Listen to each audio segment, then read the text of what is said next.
Welcome to Day Zero Update for June 9th, 2024. I'm your host, Chris Alogi. And I'm Brandon Perkins.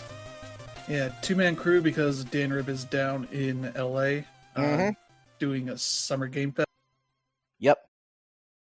The news, because we're not gonna talk about games we've been playing because who cares? We got news, tons of it. I got coverage of some general news that happened before the showcase has started, or outside of the showcases, as well as 5 of them I'm covering here. Yeah. We'll cover the others next week, what interesting stuff is still in them.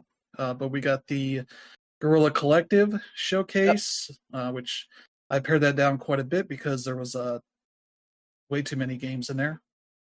Summer Game Fest, the main showcase. Day of the Devs, Devolver Direct, and the Xbox showcase that happened earlier today. And we'll get to all of that stuff here. But first, we'll start with some general news. Yeah. We have a Game Pass lineup here for the next couple of weeks. Available today. I'll save this for the news bit that happened, but let's see, coming soon. Okay, yeah, starting on June 12th. Depersonalization, which seems to be based on a tabletop role-playing game inspired by Call of Cthulhu. So, yep, there's that. That's just on PC. For console and PC, there's Isanzo. For June 13th. Let's see. It seems like a tactical first-person shooter. So that's neat. During World War One. Yep. So dealing with the Italian front, it looks like. So that could be neat. Also on June 13th for console and PC, there's the Callisto Protocol. Yep. Which was the try to remake Dead Space and failed miserably. Yeah. I mean, it tried to do that. It's not a bad game. It's just very bland. Yeah, and I feel like it was more melee focused that people probably didn't really want so much out of that. So there's that. June 18th, Still Wakes the Deep for PC and Xbox Series X and S. So that'll be day one. That's the new game from the Chinese room, where it's set on an oil rig, where some horror stuff is happening. So you can check that out. I think it was at the PC Gaming Showcase. So that's a thing you can check out. And yeah, that's it seems to be largely it here. So not too much here for the next week or so. But there's some more stuff coming. We'll tell you about that in the Xbox Showcase. Because they made sure to let you know all of it that is happening. But yeah, what else we got here? Another subscription news for the Nintendo Switch Online's Game Boy app. They got 5 new games: Mega Man 1, 2, 3, 4, and 5. Yep. Which I believe are these all unique, or are they the ports of the original games? I am not 100% sure on that. But you can play some of the lesser-known Mega Man games for people that needed Mega Man on the go. Yeah. Because those are all available now, so you can check that out. And then we had, seems like Square Enix's multi-platform strategy had some early introductions here as they finally launched Octopath Traveler on the PS5 and PS4. So you can buy that standalone for, let's see, $60, which I think there's a PS Plus discount to make it $40. Or you can get it in a bundle with the second game, Octopath Traveler 2, for $75. Which I would say if you don't have either, wait on a discount for that. Yep. Because you can get those for a fair bit cheaper than what that'll cost. So there's that, but that's good that PlayStation finally has that because they were the last platform that had not gotten that original game for whatever reason. And then Octopath Traveler 2 launched on Xbox, which was the last platform that game had not been on. And along with that, it's also on Game Pass, so Yep. you can play those on Xbox if you want. So yeah, Square Enix finally said, "Hey, let's do this thing we probably should have done a long time ago." Yeah, and for the record, both of those games are definitely worth playing. Yeah. But I will say though that the second one is definitely more plot substantial story wise than the first one is. Both of them are pretty entertaining though. Yeah. So yeah, there you go. You can check those games out now. Yep. Just launched in the middle of the nights with no real promotion.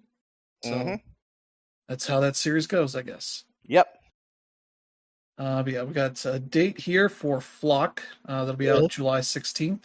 This is for PlayStation, Xbox, and PC.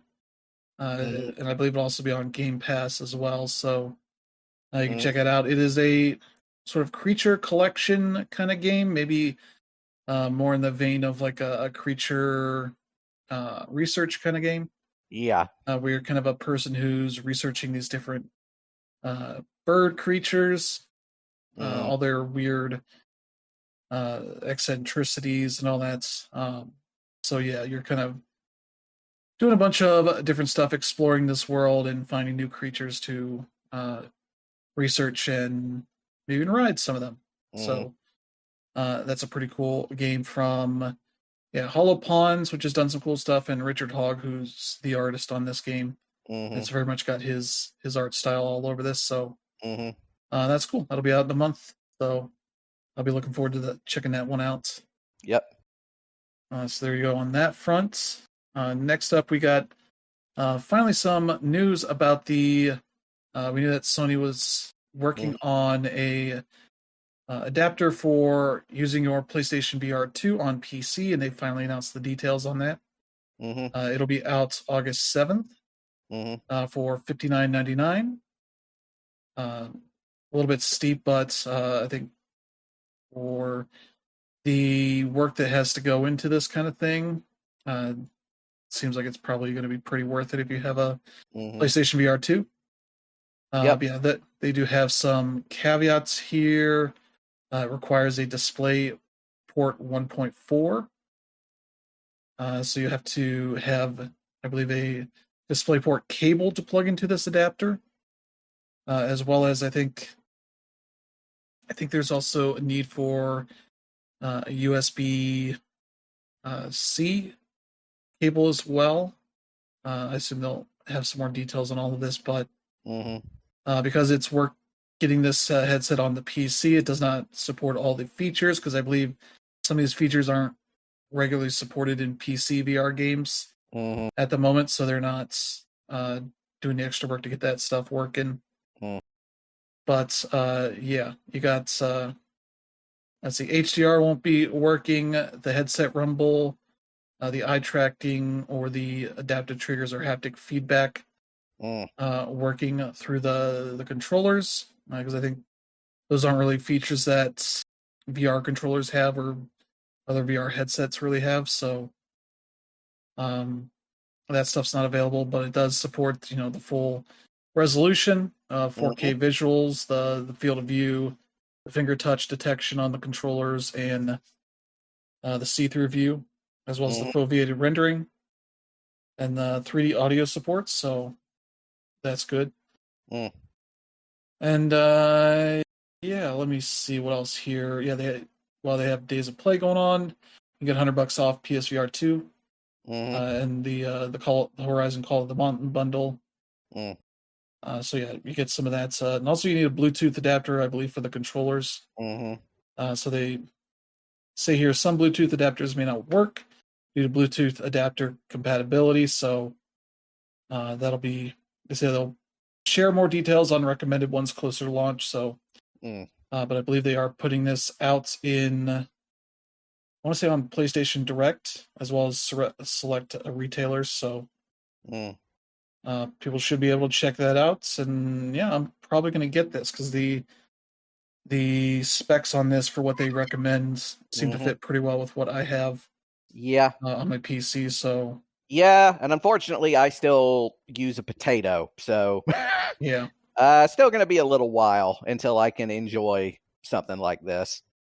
Yeah, but it allows PlayStation VR 2 or PlayStation VR 2 Mm-hmm. users to switch back and forth, which is actually pretty good functionality. So Mm. now I can finally check out Half-Life Alyx because Valve doesn't want to put it on PlayStation VR 2. Mm-hmm. So that's at least a good workaround. Mm-hmm.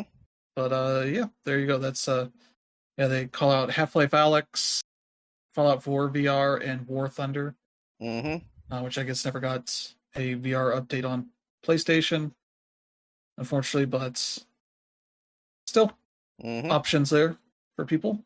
Yep. And of course, we couldn't get to big showcases like this without shutdowns.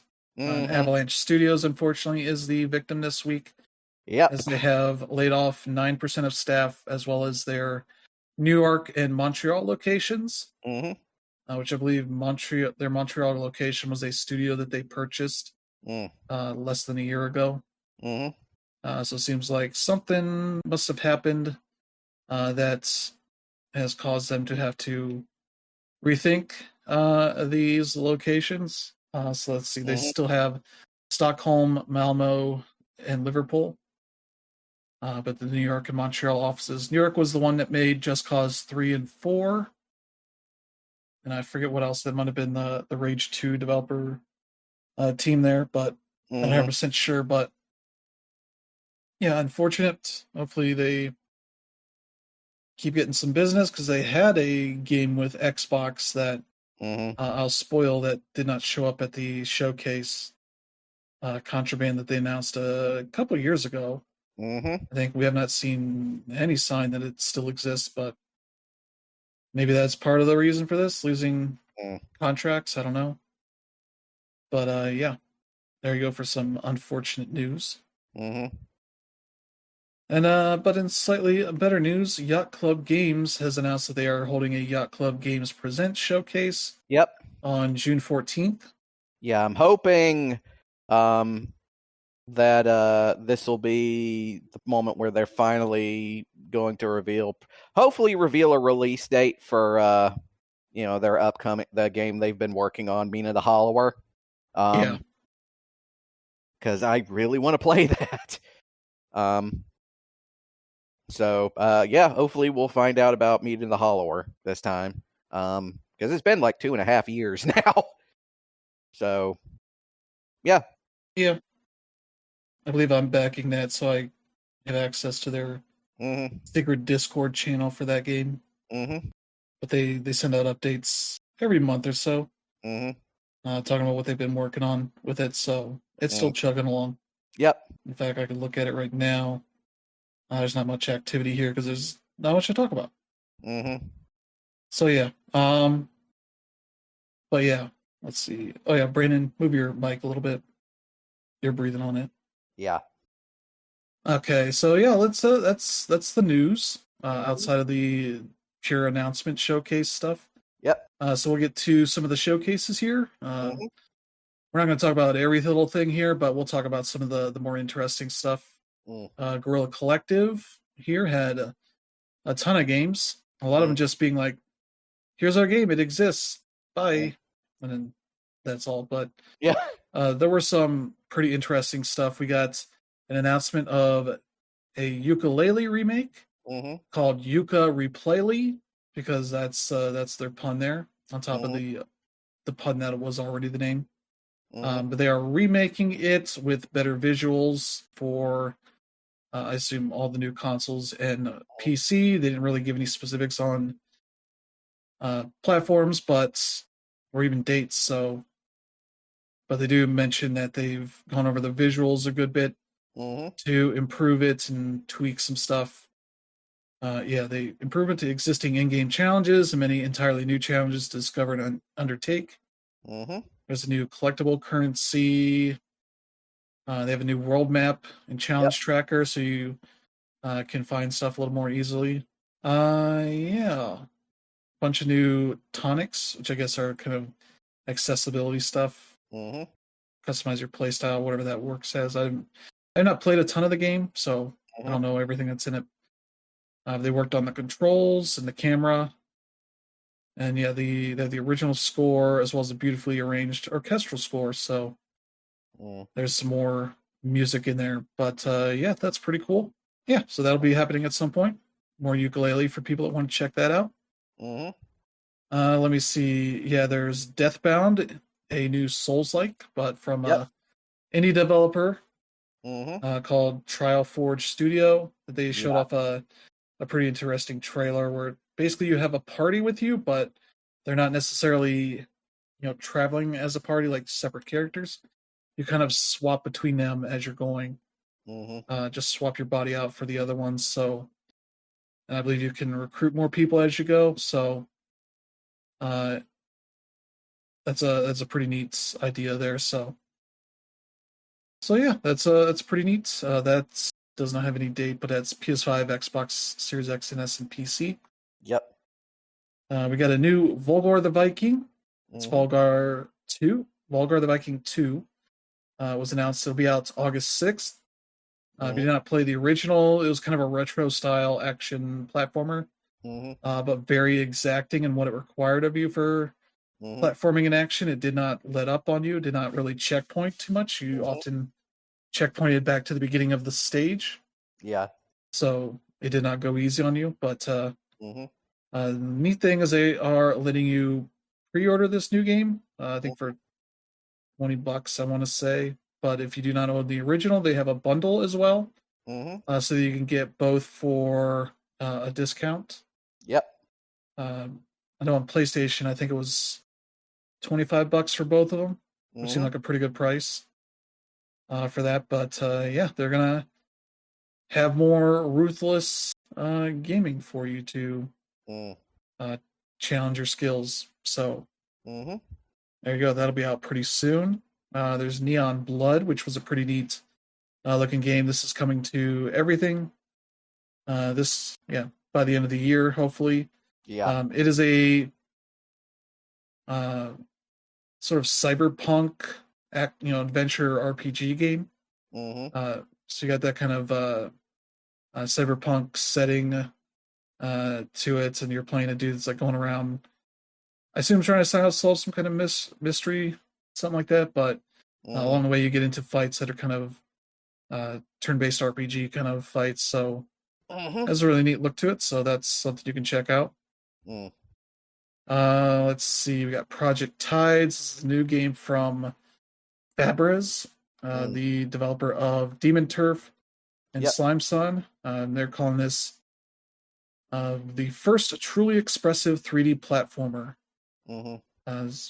Putting this big 3D platformer in an open world that looks really neat from what they've shown of it, but have not given it really even a full name or anything, as they're just calling it Project Tides. So it'll be out next year, at least for PC, but that's all they announced.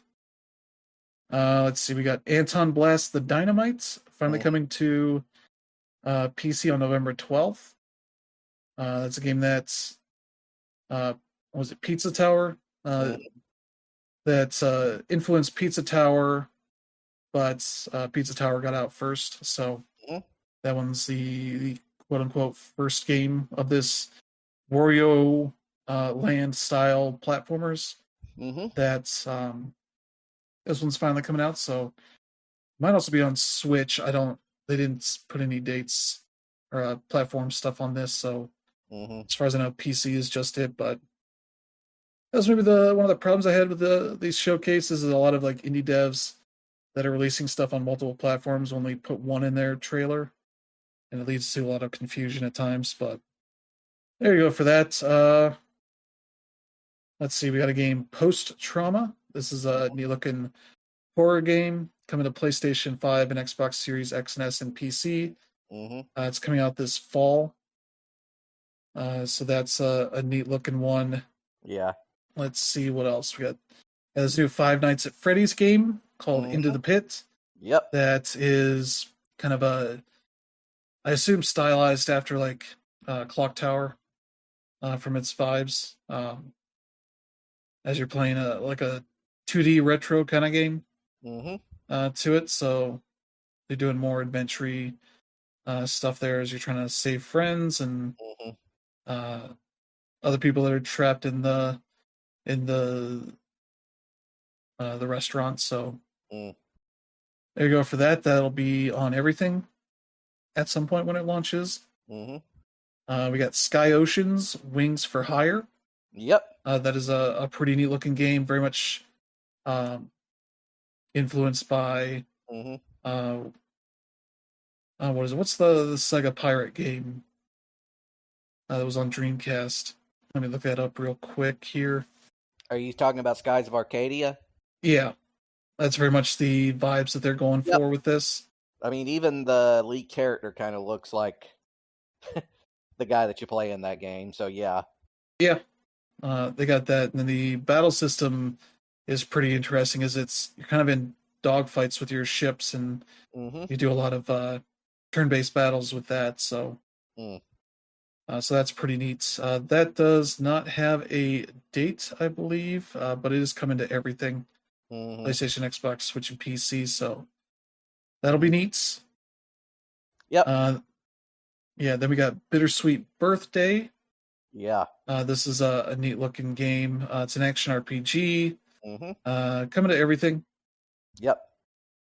Yeah, let's see, influenced by Monster Hunter, The Legend of Zelda Majora's Mask, One Shot, Undertale, and Hyper Light Drifter. Yeah.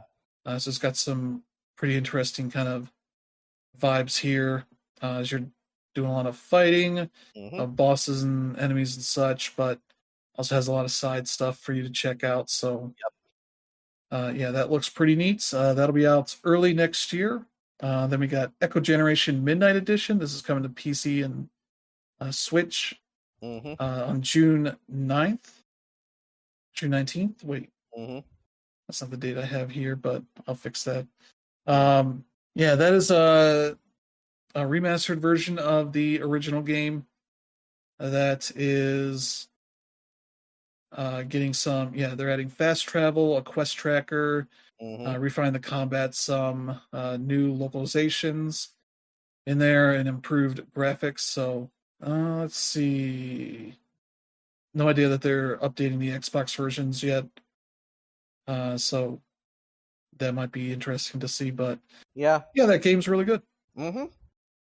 I like it, like Stranger Things as an RPG Mm-hmm. kind of thing. So there's that. Let's see what else is here. Mm-hmm. Deadlink. This is a neat looking cyberpunk roguelite first person shooter. Mm. It's coming to PS5 and Xbox Series X and S on July 30th. Mm. Uh, this is supposed to be coming out, Mm-hmm. or it's already been out on PC for a Mm. bit. So they're finally porting it to consoles, and it just has a really nice look to it. It's kind of got some Doom stuff going on with it, Mm-hmm.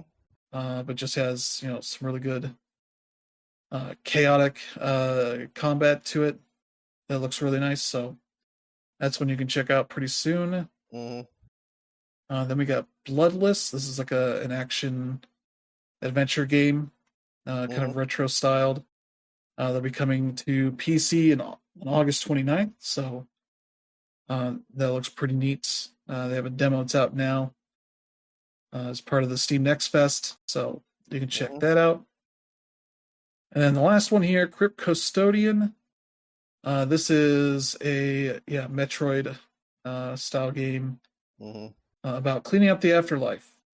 This is coming to everything this summer at some point, but yeah, looks really neat.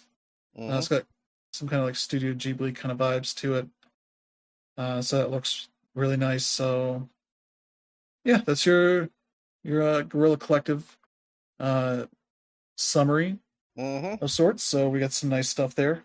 But let's get to the Summer Game Fest, the main showcase, and yeah, started off with a banger here, as we got a new Horizon game, but not what you might expect.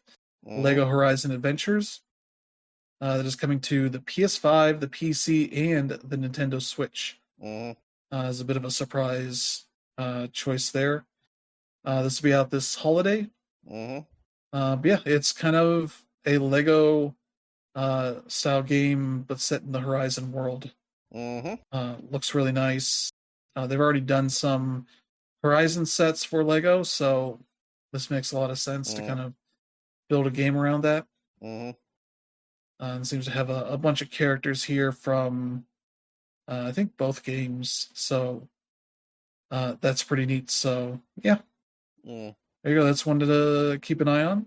Mm-hmm. Then we got No More Room in Hell 2. This was a Half-Life 2 mod back in the day, Mm-hmm. the original game, but now they've built a sequel sort of on their own. That'll be out in early access this Halloween.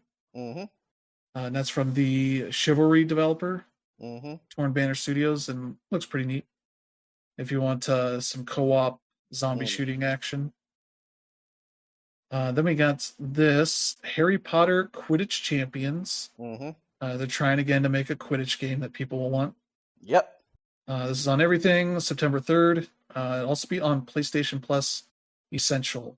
So it'll be one of the monthly games on in September. So we'll be able to check that out. Let's see. As a special gift, players who own Hogwarts Legacy will receive a Legacy pack when they download the game. So and connect to their WB Games account. So there's that. Then we got a new game from the developer of Choo Choo Charles, which is a ridiculous game. And the second one is also making a ridiculous game called Cuff Bust. Yep. For the PC, which seems like a multiplayer prison escape game. Yep. That's the idea, basically. Yeah, where you are basically teamed up with other people that are trying to get out of this prison and escape. Seems like 20-player lobbies. But you can do things like evading guards or using, different items to make them fall and maybe knock them out and try and get out. The trailer makes this look like it's a pretty easy thing to do, but I'm assuming it's going to be a little more complicated than that. There's destructible environment stuff. You can dig through walls and all that kind of stuff. So it looks pretty neat and very silly. So that could be pretty cool. So far, that just seems to be a PC game. So we'll see how that goes. But yeah, there you go for that. That's out next year. And I think the trailer, they're like, it'll probably be out in 2025. I don't know, maybe, who knows, kind of thing. That was pretty good. We got a quick trailer for Star Wars Outlaws. Doesn't really show much, but that's out August 30th. And we'll have more to see from that in the Ubisoft Forward tomorrow. So we'll talk about that probably next week. More. Then we got a new trailer on Neva. It's a game that was shown at, I think, Sony's PlayStation Showcase last year. As an indie game, you might have seen it with it's followed from the Grease developers. That has a woman who has a bond with a big white wolf that has like antlers kind of thing, but it's kind of another narrative focused game. So that looks really neat. But this looks like it'll have more combat to it as you're fighting and having the wolf help you and all that. So it looks really neat. That's out sometime later this year. But that's on everything: PlayStation, Xbox, Switch, and PC. Then we got our first big surprise here. This ended up being the Take-Two game that they had hinted at. Sid Meier's Civilization 7. Yep.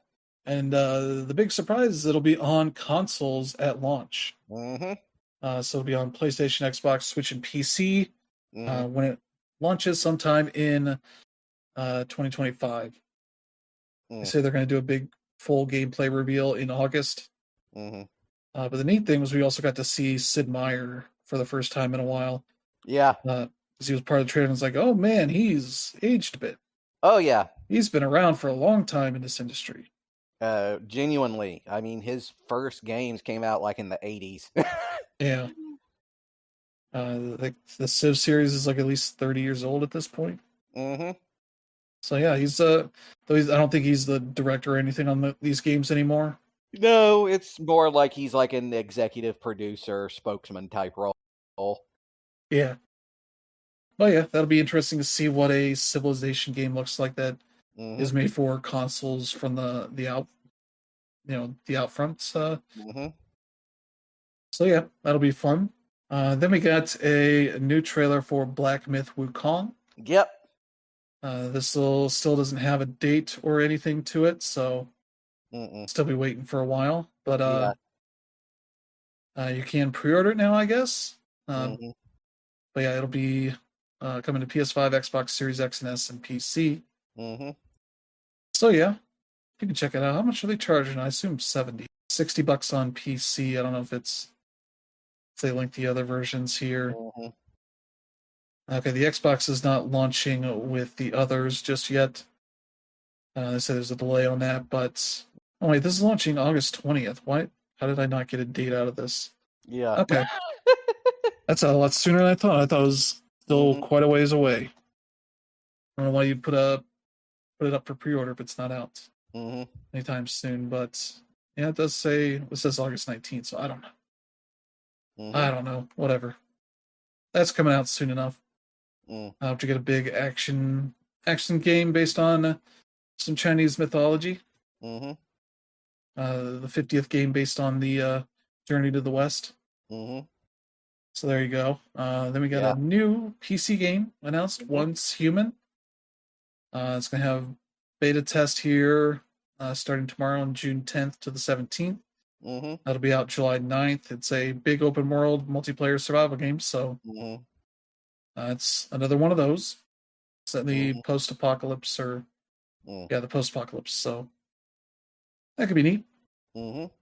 But yeah, there you go for that. Let's see. Then we got new trailers for Warhammer Space Marines 2, which is out September 9th, Mm-hmm. and Metaphor Refantasio on October 11th, Mm-hmm. which that one has like an interesting. So it's Persona-like, but Mm-hmm. they don't have as many personas No, to take they on actually, here. yeah, the personas actually act more like a job system this Yeah, time around.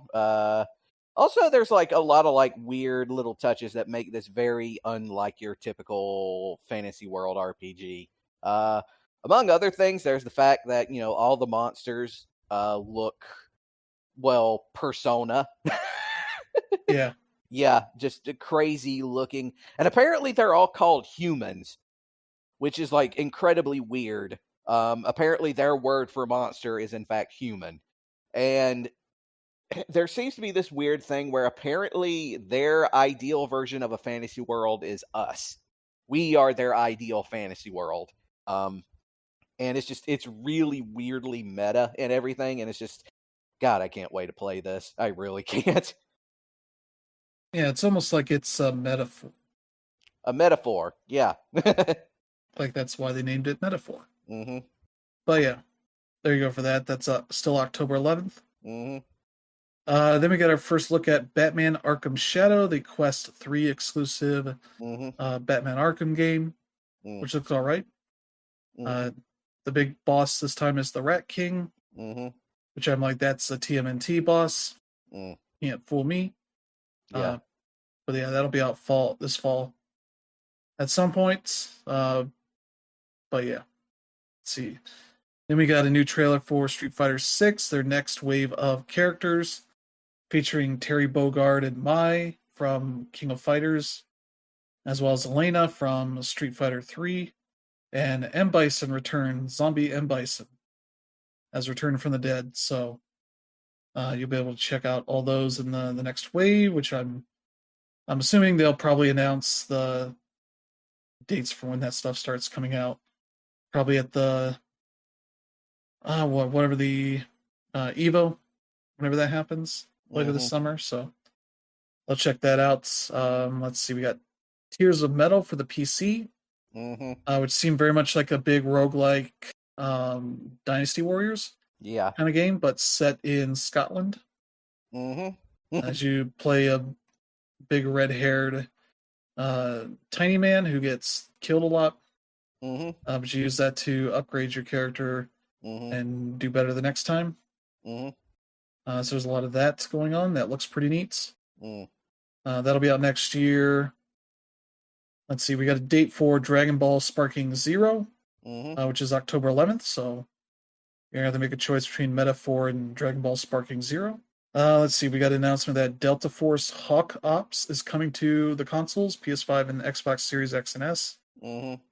This is a continuation of a dormant military shooter. The Delta Force series came out mostly in like the late 90s, early 2000s, but then THQ Nordic bought up the rights at a certain point. Now they're finally making one of those. They'll have a PC alpha test in July you can sign up for. Let's see, we got Fatal Fury, City of the Wolves is happening. They've shown off some of that for PlayStation, Xbox, and PC. That'll be out early next year. And then we got a date for, or not dates. Yeah, we got a date for Battle Crush. This is a mobile game that's also coming to PC and Switch. It's a free-to-play game that'll be going into early access June 27th. Yep. It's a I think it's a MOBA. Yeah, battle action game. Yeah, MOBA. So there's that. We got Bloom Games, Blumhouse Games announcing their first slate of games. Yep. Which they are basically funding a bunch of indie studios making weird little horror games. Yeah. We got Fear the Spotlight, which is the first big one they showed off at Day of the Devs. This one has kind of a PS1 kind of aesthetic to it.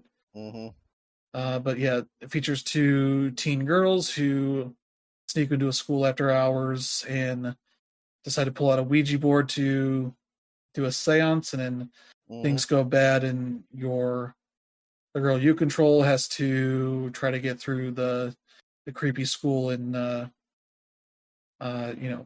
get save her friend. So yeah, there you go for that. So that'll be out sometime later this year. That'll be on everything. There's Sleep Awake from developer Eyes Out. Let's see. First-person psychedelic horror set in the far future. The last known city on Earth. People are disappearing in their sleep. Those who remain exist in a crisis of reckless experiments to keep awake. Okay. So yeah, you deal with death cults and all this kind of stuff. So there you go for that. There's Chrysol, Theater of Idols from developer Fermilla. Yep. That's a first-person horror adventure where folklore and religion intertwine in a nightmarish version of Spain.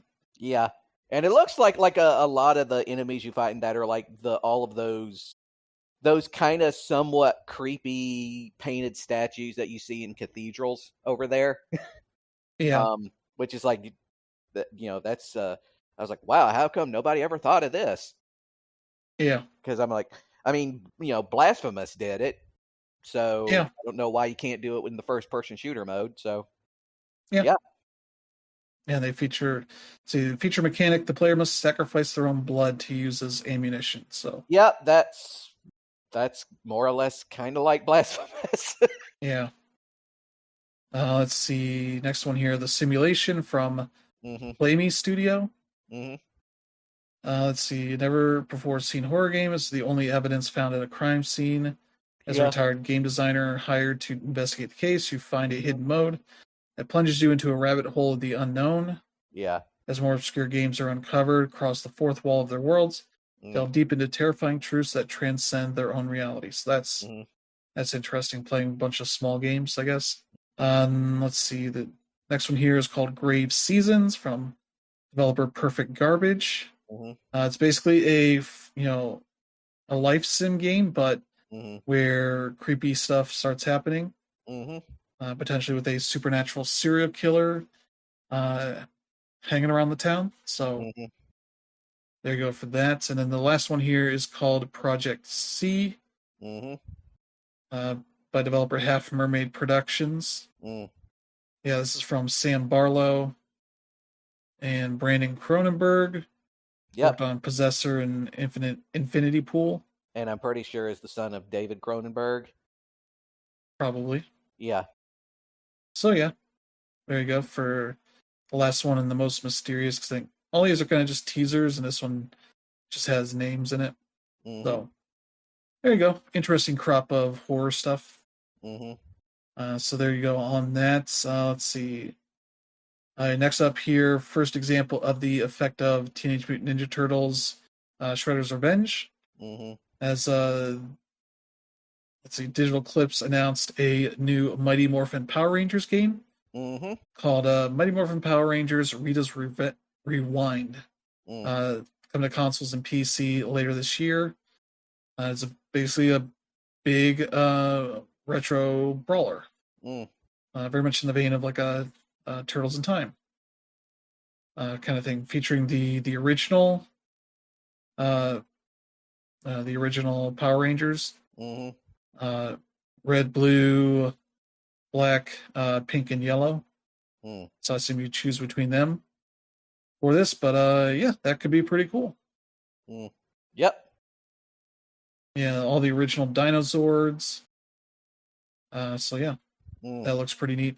Oh yeah, it looks like they're bringing like a bunch of like different styles of play to it. Like yeah, it has like a lot of like side stuff. Yeah, like it obviously like it's the base game seems to be something akin to like one of those old arcade side-scrolling beat 'em ups, like the X-Men game or the Teenage Mutant Ninja Turtles game or the Simpsons game, the ones I'm talking about. But there also seems to be like some shooting portions and some like stuff where you get in the Megazord where it's like a first-person punching thing, and it just looks cool. Yeah. So yeah, there's that. Then we got another indie game, Deer and Boy, featuring a boy who befriends a baby deer, and like as they go, the baby deer grows up, becomes his friend. Yep. And all this, so I'm sure it'll be a very uplifting and fun game. Nothing depressing happening there. But yeah, that's only coming to PC at the moment, so there you go. Where am I at here? Oh yeah, and we got a new trailer for Kingdom Come Deliverance 2. That'll be out sometime later this year. I don't think they have a date for it yet. You can check that out. Then we got our first gameplay for Slitterhead, the new game from Boca Game Studio, which is run by the creator of Silent Hill and Siren, and I forgot the other game they did. Their Gravity Rush. Yeah. All three games that make a lot of sense being from the same person. Yep. But yeah, this obviously is more in vein of the horror stuff they've done. Yeah. It seems to be a bit of a smaller game. Yeah. They're charging $49.99 for it, but also have a day one edition for $59.99. Physical one for that. So, but yeah, looks really weird and fucked up. It's like in like a Japanese horror kind of way. Because a lot of these enemies, some of them are kind of praying mantis style. But yeah, you got a lot more action to this, like action in the sense of like them blocking off exits to this area, and you fight enemies until you're done. Kind of stuff like a traditional action game. But seems like also a big part of it is you have multiple people in your party that you can kind of swap between for attacks. So you're kind of making use of that, as well as the ability to kind of possess people and kind of get around obstacles and such pretty easily. So they're kind of making a pretty interesting take on the typical sort of game you would expect out of this studio. Yeah. Yeah, that looks pretty neat. That'll be out November 8th for PS5, Xbox Series X and S, and PC. So yeah. And then let's see. Then we got a weird game called Killer Bean. That looks like you and I would know this. Back in the day for Happy Meal toys, yep, they made characters out of the chicken nuggets. Yeah. this is what that looked like. Yeah. So Killer Bean is actually like the Killer Bean like character has actually been around for quite a while. Actually, it was created by a um, God, it's created by this guy named Jeff Liu. And it was originally he started out like putting out like these short films in like 2006 2007.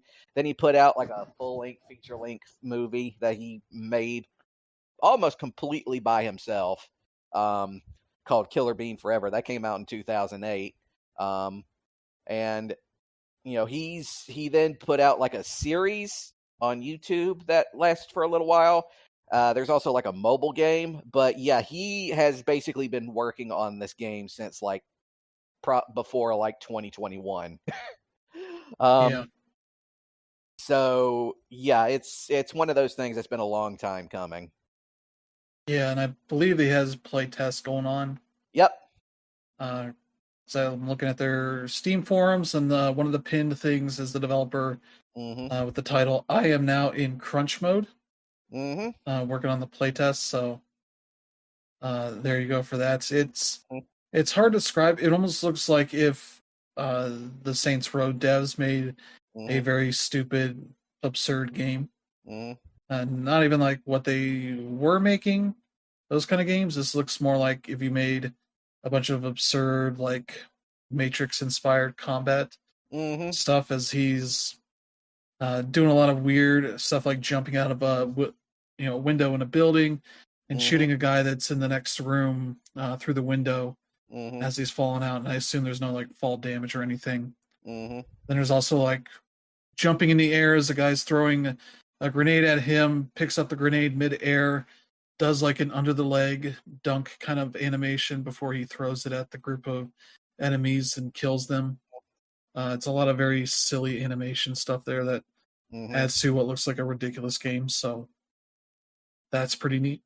So yeah, supposedly going to have early access version out later this year or Mm-hmm. later this summer. So there's that. We got the new game from the Game Bakers, Mm-hmm. who made Haven and Fury. It's called Cairn. Mm-hmm. It's a climbing game, Mm-hmm. um, based with a lot of like survival climbing kind of focus here. That looks pretty neat. Mm-hmm. As your character is sort of climbing up these uh, steep cliffs and such, like cliff sides, all that. Yep. Uh, you have to use your pythons, whatever they're called, stick them in the rope to kind of save your progress, essentially. But Yep. you only have a limited amount of them, so you don't want to Mm-hmm. do it too often. And yeah, kind of being a fairly intense from what the trailer showed. So that looks kind of a wild game. Then we got the new game from Annapurna Interactive and uh, yeah, Ivy Road, which is head up by the guy that worked on Stanley Parable and the Beginner's Mm-hmm. Guide, Davey Redden, Mm-hmm. as well as Carla Zamonja, co-creator of Gone Home in Tacoma, Mm-hmm. and Daniel C418 Rosenfeld, who did the music of Minecraft. Yeah. So kind of a powerhouse of indie developers, but Mm-hmm. it seems like initially this kind of looks like a cozy life sim kind of game about Mm-hmm. working on this tea shop where you're getting all the materials you need to make all sorts of like magical teas and all that kind of stuff. Mm-hmm. But then by the end of the trailer, you sort of see uh, the seeds being planted for some twist stuff going on. Mm-hmm. Maybe it'll be about how capitalism is evil. I don't know, but Mm-hmm. uh, uh, with the Stanley Parable on the resume of the one of the people here, it seems like pretty assuredly you're going to have some sort of twist going on. Well, I mean, even the trailer shows that there's a twist when she's talking about how I'm happy, this is good, and then she has like a straight up PTSD breakdown at the very end. Yeah, It's like, oh, it's going to be that kind of game. yeah. So yeah, there you go for that. Let's see. Unknown 9 Awakening. That's Mm-hmm. coming out let's see, this fall. I think it was supposed to be out this summer, but got delayed a bit. But that'll be coming out for PlayStation, Xbox, and PC. Then we got date for Inotria: The Last Song, which is a Souls-like, um, but set in like Italian folklore kind of setting. So that'll be coming to PS5, Xbox Series X and S, and PC on September 19th.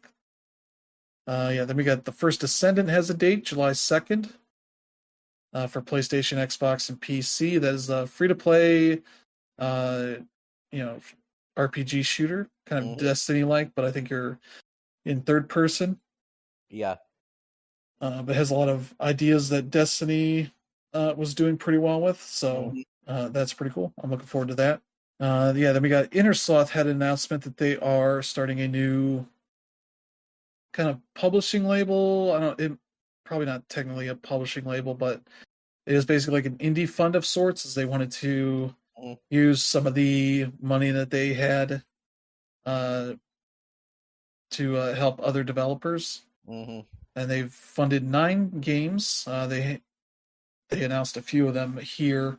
Battlesuit Aces, which is from the developers of Battleship Brigade. It's a card battling RPG where you're taking place. You're wearing like battle suits, mecha battle suits. There's a new game from the creators of Thirsty Suitors called Project Dosa, which is like a cooking game of sorts where you're going around helping people and also making new dosa recipes. Yep. While you're also cooking and fighting in your mech. So yep. Doing all that kind of stuff. Yeah. Mossfield Archives. That's like a exploration kind of game. There's Rogue Eclipse. This is like a roguelike space fighter game. So that's pretty neat. One Button Bosses, and Button is just BTN. This is like a shooter game, but I guess you just use one button, so that sounds neat. And then Mars First Logistics. This came out last year, I believe. It's been in early access for a while, but they apparently also got funding from Outer Sloth. But they also have new games that they're funding from Venba Studio Visai Games. El Paso Elsewhere developer Strange Scaffold. And a new studio called Cold Blood Inc., which is founded by a Celeste developer and the creator of the game engine Murder. So that's neat. Yep. I always like when indie developers do well enough that they can start helping out others. And either do some publishing stuff or some funding stuff. This seems more like an indie fund of sorts. Yeah. As I say, they are looking to fund games with a budget between $50,000 and $2 million. That's cool.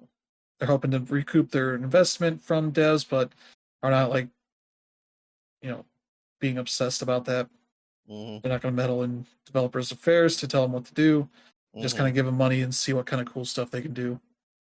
Try and help them out. So that's cool. Then we got Sonic and Shadow Generations. They got a date of October 25th. So that finally will be happening. You can play through, I think it's 2 campaigns with 3 characters. Yep. There's Modern Sonic, Retro Sonic, and now Shadow. Yep. As part of that. So there's that. There's Dune Awakening got a trailer. This is the sort of open world MMO kind of game. That is pretty interesting, though. The Paul Atreides in this trailer looks like Stan Sebastian. And I'm like, okay. But it seems like a kind of based on a what if of like Paul being like, what if I was born a girl as I was supposed to be? Yeah. Like, how would that have changed the universe, kind of? Yeah. So yeah, there you go for that. There's Battle Aces. This is an FPS that is coming out at some point. I don't think it has a date, but they are taking signups for a beta here coming up pretty soon. So you can sign up for that. They're very much trying to make an accessible kind of StarCraft style RTS. So there you go for that. Then we had Sam Lake show up. He did a little bit of dancing to the the song that they did a dance to at the Game Awards before he got serious and announced they were doing physical launch of physical versions with PS5 and Xbox Series X and S versions. That includes Alan Wake Remastered. So you'll get that, an art book, an enamel pin set, Ocean View Hotel keychain, and a special box for all of it. So that's cool. But also announced that they are putting out the first expansion for this. It's called Night Springs. Includes 3 new episodes featuring characters from around the Alan Wake universe. Yep. I believe the first one is the Alice character from the first game. The waitress who's like Alan Wake's biggest obsessive fan. Yeah. Then there's Shawn Ashmore's character from what was that Xbox game? I know what you're talking about. Yeah, the one that they did a bunch of FMV stuff for. Yeah, it was like it was like part game, part TV show. Yeah. I forget what it was called, but I absolutely remember what you're talking about. Yeah, his character is in this as he shows up. And it's apparently not like it's not his character from the game, it's the actor Shawn Ashmore. Yeah, that checks. Because I think he shows up and runs into Alice, and he's like, "Wait, is that a real gun?" Mm-hmm. So he's not exactly thrilled to be in that kind of situation. Mm-hmm. Especially because I think the clip with him shows him with Sam Lake, like they're recording the whatever for the game. Mm-hmm. So that's weird. And then the last one. What did that feature? It featured another character. Jesse Faden from Control. She shows up, so that's everything that's available now, I believe. Yeah. So yeah. Oh yeah, these are not the exact same characters. These are Night Springs version of themselves, which is their Twilight Zone sort of version. Yeah. So yeah, you'll get some wild stuff happening there, I assume. And those are available now. So let's see where we at. Yeah, New World Eternum. Yep. This is the Amazon MMO that they are releasing a version that you can solo. Yeah, console versions. Yeah. Yeah, for PS5, Xbox Series X and S, and PC. You'll be able to play those and play through solo now. Yeah. So New World was it was the first major title released by Amazon Games. It was, like we said, it was an MMO. It was sort of like the whole idea was, if you played like Greedfall, it was kind of along that sort of idea of like you're part of like a European sort of European adjacent type civilization that's exploring like a new world, but it's like filled to the brim with like monsters and stuff. And the thing was, at first the game did like really, really well. Like it was like doing records, and then it fell off spectacularly very quickly. Once the novelty wore off. But the game still does have a dedicated player base, and they actually released like a new expansion, I think like last year. So yeah, they're still chugging away at this thing. Yeah, and this new version will be out October 15th. Yeah. So you can check that out. I'm willing to give it a shot. Yeah. I don't know if they've mentioned a price for it yet. But yeah, we'll be able to check that out. Then we got Capcom news. Kunitsugami Path of the Goddess got a release date, July 19th. So that's pretty soon. And yeah, that's PlayStation, Xbox, PC, as well as Game Pass. So you'll be able to check that out. That's a $49.99 game, so not necessarily a full price game. Yeah. But yeah, that looks neat. I'll check it out. So I'm not sure that I'm excited for it, but that's the thing there. Let's see what else we got here. Oh yeah, we got our first look at Hyperlight Breaker. First big gameplay look at it, and it looks pretty neat. So far it's only PC, and it'll be going into early access later this summer. So we'll see how that goes. Looks like it takes place in the same universe as Hyperlight Drifter. And I loved Hyperlight Drifter. So Yeah, I definitely want to be able to play this. Yeah, it's gonna be a bit different gameplay wise. It's more of a like a third person type thing. Yeah. roguelite action game, so it's got a lot of that going on. So yeah, that'll be out sometime later this summer. Let's see. Then we got one of the wildest things that happened here. We got uh, this whole Tim Robinson bit for Mm-hmm. M Corp, which is the big bad corporation in the new Skate game, Mm-hmm. where he's basically complaining that people are trying to say that they're trying to sell off the city and Mm-hmm. screw everybody over and ruin everything. Yeah. And he's like, "No, we're absolutely not doing that." Then things start going wrong. There's two guys yelling at each other, and he's like, "Actually, that guy's his father. That's a Mm-hmm. family matter that has nothing to do with us." Mm-hmm. Then the lights go out while he's talking, and he's like getting mad about that. Then we kind of go back and see some gameplay Mm-hmm. in the new city of San Vansterdam. Mm-hmm. A very silly city, but yeah, basically they've been doing playtesting for a while on PC, and now they're going to open up console playtesting this fall. Mm-hmm. So you can start registering for that now if Mm-hmm. you want. But yeah, they've been working on this for quite a while. It seems like they're going to keep working on it, so I kind of want them Mm-hmm. to kind of nail it. So hopefully it does work out Mm-hmm. because they are planning on releasing this as a free to play game. So that'll be cool if they can get that working really well. It Mm-hmm. seems very much MMO style, where there's like a bunch of people and they're setting up, cool ramps and different Mm-hmm. kinds of stuff to set up cool skate tricks and all that kind of stuff for Mm-hmm. people to do. So that looks neat. Let's see what else we got here. Power World has an update coming out June 27th. Mm-hmm. The Rajima updates. Basically adding a new island area Mm-hmm. and some new boss stuff to do and new pals to collect and new faction and leader to take on. So Mm-hmm. just more of everything. So there you go. Mm-hmm. I guess also Xbox dedicated servers. So there's going to be some more potential stable servers, as well as they're working on crossplay. So Mm-hmm. there you go. Some good news there. Mm.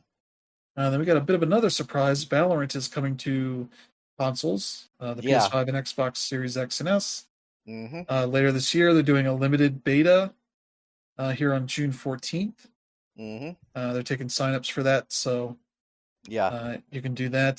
There's not going to be any crossplay with the PC version, so I heard that the crossplay isn't going to be a thing. uh, it will be between PlayStation and Xbox, but Mhm. not with the PC people, because that's a whole ball of wax there. Yep. Because the people there are would probably destroy most console players. Oh yeah. So yeah, there you go. In case you don't know about this game, it's kind of Riot Games making a let's say, It's a hero shooter. yeah, like a mix between Counter Strike and Overwatch. Yep. Uh, very much in that kind of vein. Mm-hmm. So that sounds neat. Keep an eye out on this. Let's see. Yeah, then we got another Monster Hunter Wilds trailer. Mm. This one mainly confirms that there is crossplay. Mm-hmm. So everybody playing on PlayStation 5, Xbox Series X and S, and PC will be Mm-hmm. able to team up and play together. Yep. And yeah, then they showed off one of the big monsters here, so it's cool for the people that know that stuff. For me, it's just like, yeah, that's a big monster. Mm-hmm. Sure, whatever. This featured a lot of like worm creatures Mm. going around the sand that remind me of Tremors. Mm-hmm. So yeah, there you go for that. So that is still out next year. And then the last game they focused on was that they showed was Phantom Blade Zero, which is coming to PS5 and PC. This was in I think the PlayStation showcase last year. Mm-hmm. So we got to see some more of that, and that still looks pretty cool. Mm-hmm. They're basically bringing this demo to a bunch of the upcoming conventions. Mm-hmm. So it's at Summer Game Fest right now, China Joy in July, Gamescom in August, and Tokyo Game Show in September. So Mm-hmm. people will be able to check that out if they're at any of those conventions. So Yeah. And that's the Summer Game Fest. Some pretty good Mhm. stuff there. Then we got Day of the Devs, which had a bunch of cool indie stuff in there. Let me see. I'll go through some of these. We got a new Capybara Games title called Battle Vision Network. Yep. That is basically uh, Might and Magic Clash of Heroes, but Mhm. turned into an online multiplayer focused game. Mhm. Very much a similar kind of combat system there, but new look and all that. That's coming to PC and mobile for Netflix users. Mhm. But I guess it's also coming to consoles. They mentioned that in the Day of the Devs Mhm. showcase video, but not in their official announcements. So Mhm. I imagine it's not going to be there at launch, but Mhm. that's pretty neat. Yeah, we got another look at Cairn. Mm. There's Pedal Runner. This is a Game Boy Color esque kind of slice of life RPG kind of game. Mhm. Where yeah, this is set in a world where let's see, Sapphire Valley. Yeah, you're making deliveries, and like they found a new powerful fuel source that is flowers. So Mm. you're kind of delivering these flowers to people to power up their pets. They have mechanical pets now, that kind of stuff. So yeah, kind of a weird little Mm. mishmash of stuff, but Oh yeah. looks really neat. It's coming to PC at some point. Mhm. Let's see. Yeah, we got UFO 50 finally has a release date. Mhm. This is a game that Mossmouth Studio, Derek Mm. Yu, has been working on for several years at this point. Mhm. It is a collection of 50 games, similar in vein of like those, 101 carts that you could get full of bootleg games on like an NES or Super Nintendo or whatever. Mm. That kind of stuff, but with actual games that should be good. Mm. Uh, he's collaborated with a bunch of other developers Mm. to work on stuff. There's a bunch of single player games. I think there's a bunch of multiplayer games as well you can play Mhm. with friends or against friends. Uh, they mentioned they're not mini games; they're all kind of bespoke, kind of full games. Some Mhm. in more of the vein of like an arcade game, like Mhm. replayable kind of short stuff. But Yeah. other games, you got puzzle games, roguelites, RPGs, platformers, shoot 'em ups, all that kind of stuff. So Mhm. uh, that seems like it's going to be pretty cool. Mm. They showed off a handful of them in this trailer. So, and they also mentioned like the games are also kind of designed Mhm.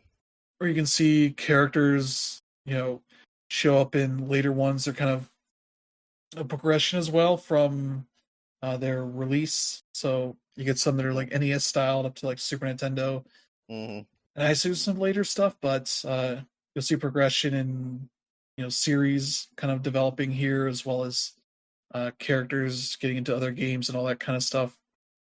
Mhm. Um, but yeah, they're not like limiting what games you can play. They're all available at once, so you can play them in order or just jump around to stuff that looks Mhm. interesting, uh, which is pretty cool. So that's a really neat concept. Let's see. Here's one. Arranger.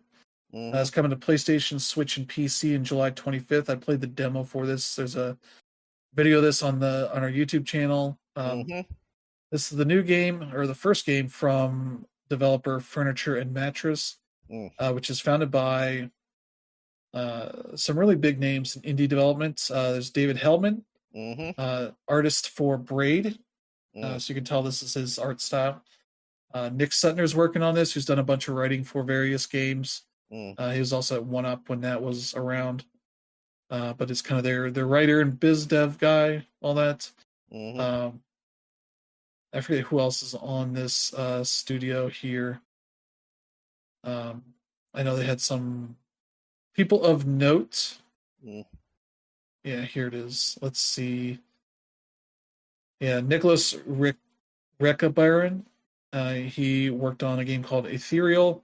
Mhm. And then Tomas Batista, who worked on Per Aspera, Fidel Dungeon Rescue, and Ethereal. So Mm. a bunch of people that worked on some cool stuff. Uh, but yeah, this game's I would kind of describe it like a puzzle game, but Zelda. Mhm. Um, because as you're moving around, you're essentially moving the row or column of tiles you're in with you. And if you move an item up to the edge of a tile or a row or column, it teleports to the other side. Same with yourself.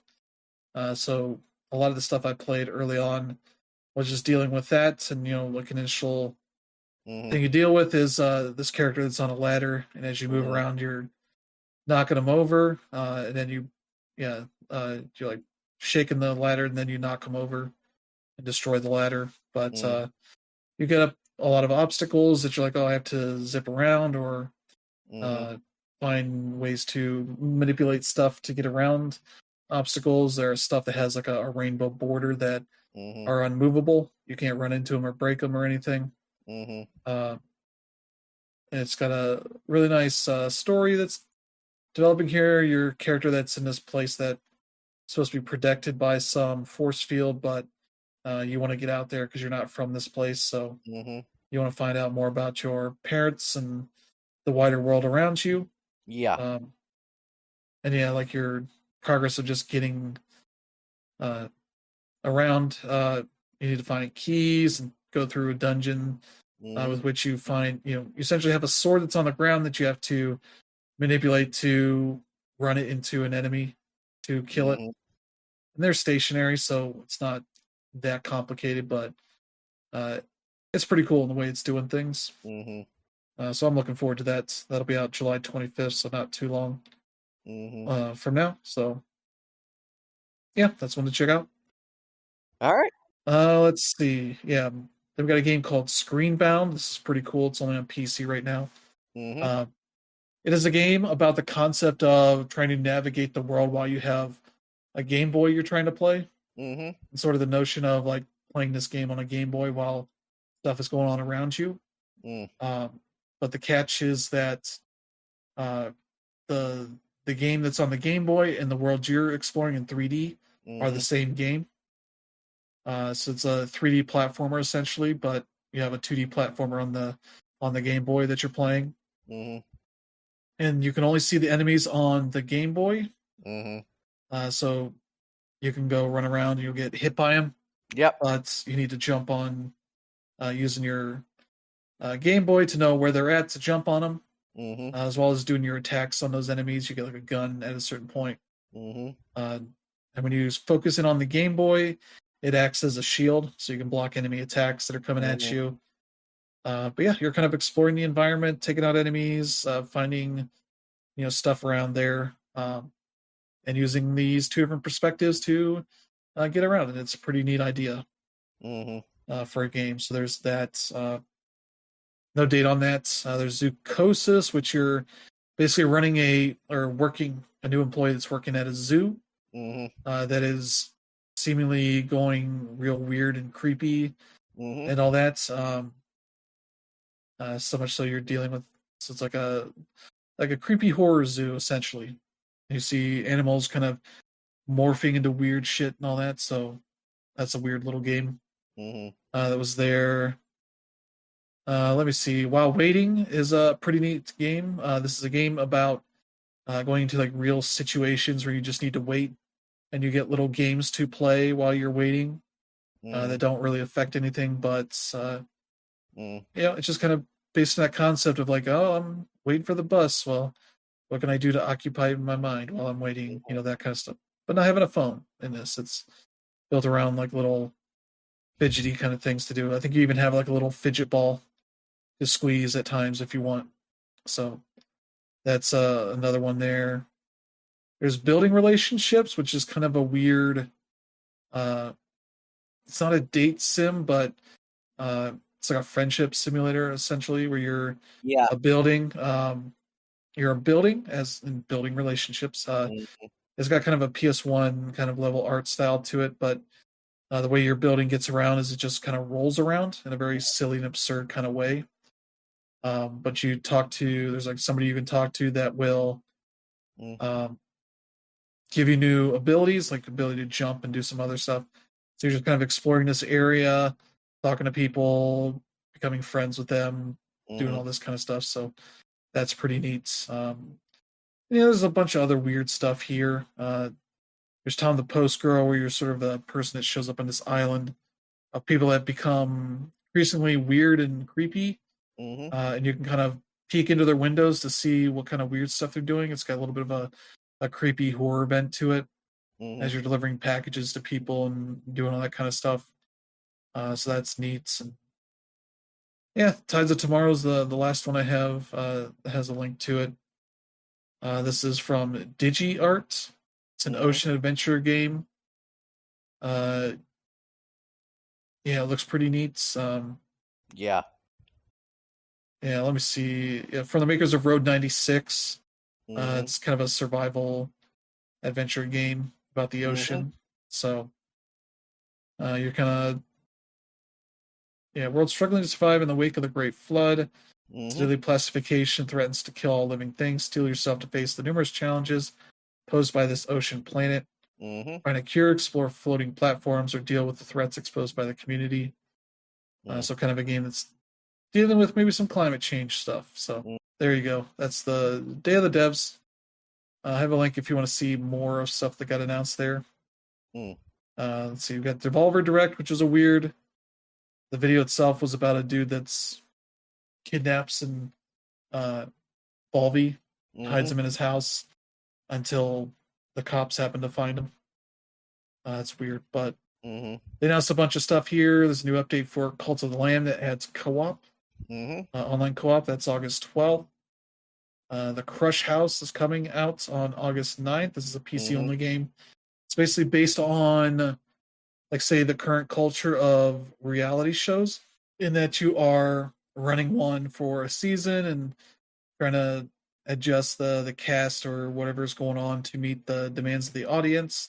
And it can get more sexy or more confrontational or weird or whatever the audience demands. It's like it's a roguelike kind of thing where Mm-hmm. you get different situations and such. But that's a thing you can check out. That's got a demo on Steam. Mm-hmm.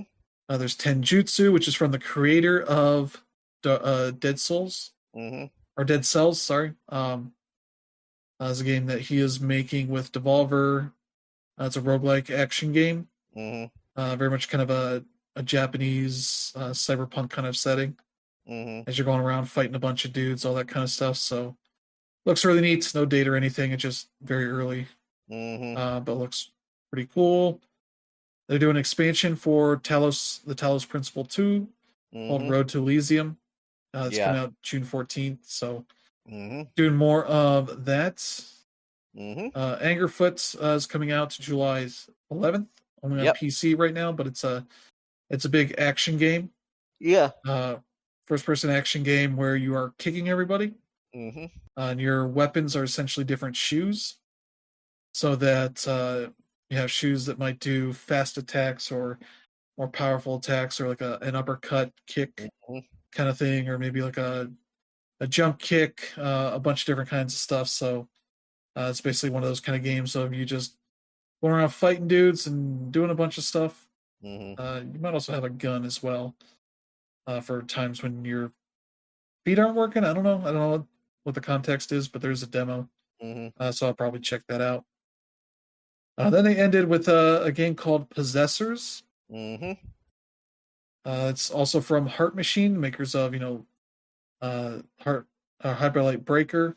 Mm. So they got another game that's in the works now, coming to consoles and PC. It's a side-scrolling, like maybe Metroid-like kind of game.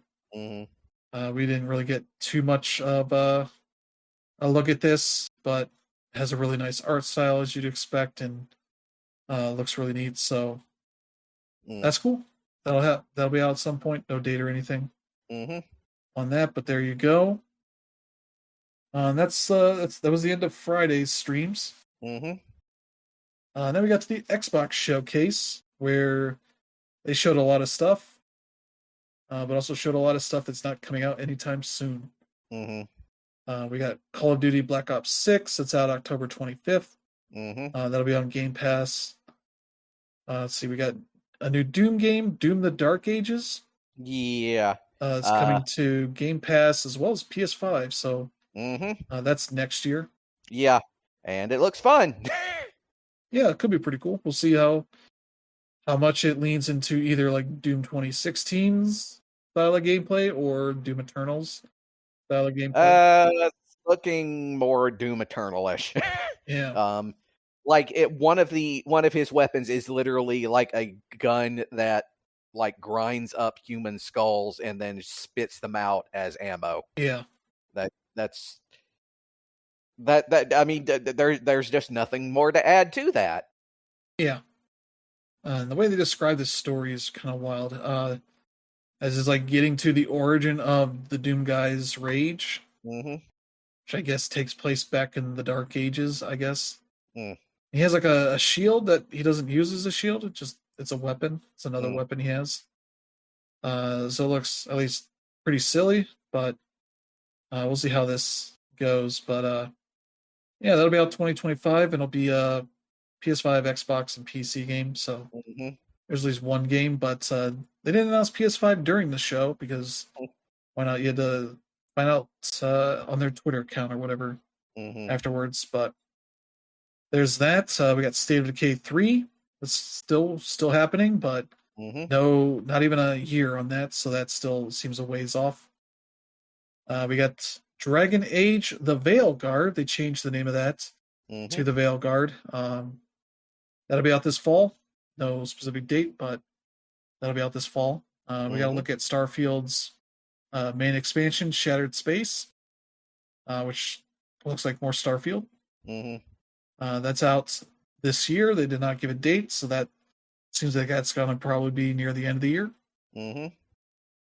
Let's see. We got a new update for Fallout 76 called Skyline Valley. That's going to add a new area to the map for the first time.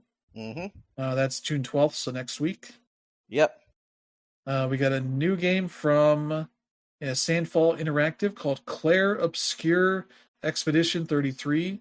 This is like a turn-based RPG with some like real-time mechanics. I don't know if it's like active time battle or what, but it's basically like what if they made a Western RPG, like a Eurojank RPG, but it was turn-based, like a JRPG, and it's like, yeah, that looks weird because you never see this style of game in that kind of gameplay style. So that could be neat. That is out next year. That'll be on Game Pass. So there's that. Then we got to look at South of Midnight, some gameplay on that, and that is out next year. Let's see, World of Warcraft: The War Within is out August 26th. That trailer ended weird, where it looked like it was gonna say like, "Oh, it's out on PC and Xbox," but that never happened on that part. So there's that. Yeah, we got a better look at Metal Gear Solid Delta Snake Eater.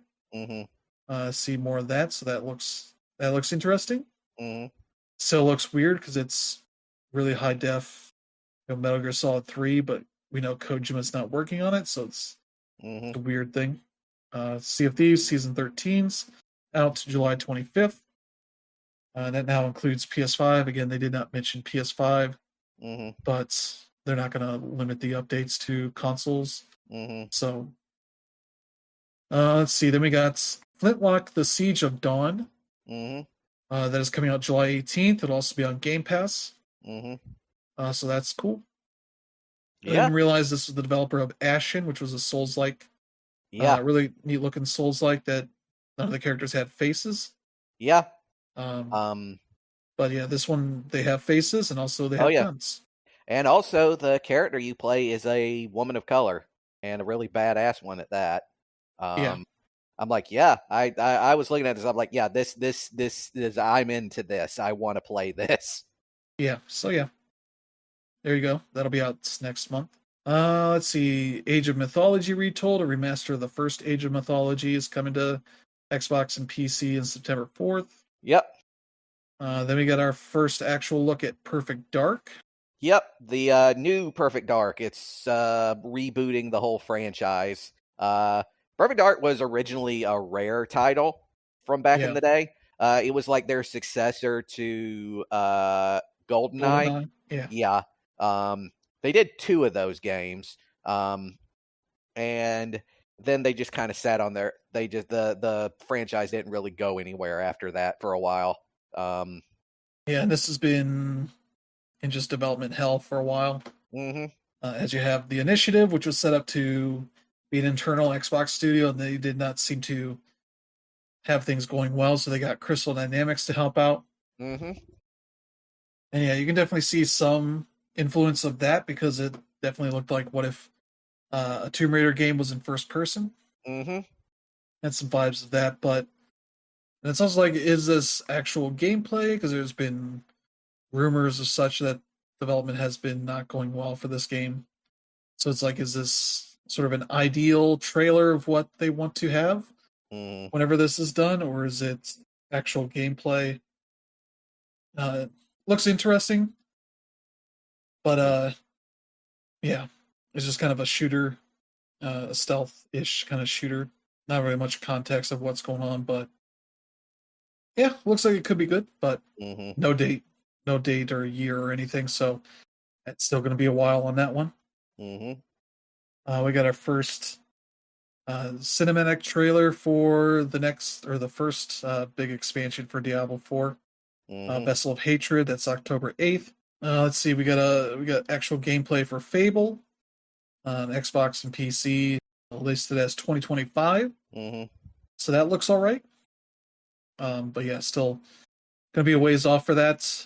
Then we got a trailer for a game called Fragpunk, which looked like it's a free to play 5v5 multiplayer game, where it looks like you also have cards to change aspects of what your guns can do or something. They call it like rule breaking kind of stuff. It was kind of hard to get a handle on what exactly that was all about, but it looked interesting. But it's also free to play, but it seems to be just coming to Xbox and PC next year, 2025. They don't have any further date for that, but that could be interesting. It has a neat looking art style to it, but it also kind of just looked like another one of those kind of games. So there's that. Then we got an indie game called Winter Burrow that looks pretty neat.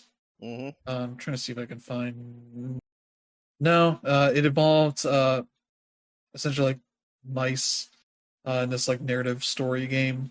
I want to say there's combat in it, but I forget exactly what's in it. But that's supposedly out early next year. Xbox and PC as well as Game Pass, so you can check that out at some point. Then we got a new game from Annapurna Interactive called Mixtape. Yep. Which initially I thought it was that Don't Nod game we had announced earlier this year. Yeah. With a bunch of girls in the 90s, because it's also a game about a bunch of teenage girls in the 90s going through weird stuff with music.